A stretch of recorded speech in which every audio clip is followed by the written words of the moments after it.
জীবনে যদি অনেক নামাজ কাজা হয়ে যায়, অনেক ওয়াক্ত, অনেক বছর পর্যন্ত আপনি নামাজ আদায় করেন নাই, কিন্তু এখন আপনি নামাজটা আদায় করতে চান, এই নামাজ কত কাজা হয়েছে আপনার কোনো হিসাবও নাই, তাহলে আপনি কিভাবে নামাজটা আদায় করবেন? এই বিষয়টা নিয়ে আমি আপনাদেরকে ক্লিয়ার করতে চাই। অনেকেই প্রশ্ন করে, হুজুর আমার শরীয়তের হুকুম যখন আমার উপরে জারি হয়েছে তখন থেকে আমি 2 বছর 5 বছর 7 বছর আমি নামাজ আদায় করি নাই, কিন্তু আলহামদুলিল্লাহ এখন আল্লাহ পাক আমাকে কবুল করেছে, এখন আমি নামাজটা আদায় করি, এবং অতীত জীবনে নামাজ কাজা করার কারণে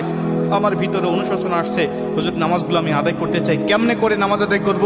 শুধু তওবা করলেই হয়ে যাবে নাকি আমাকে সেই নামাজগুলোকে হিসাব করে করে আমাকে পড়তে হবে? অনেকেই বলে, হুজুর হিসাব করা তো সম্ভব নয়, তাহলে কিভাবে নামাজটা আদায় করব? কারণ অল্প যদি ওয়াক্ত নামাজ কাজা হয়,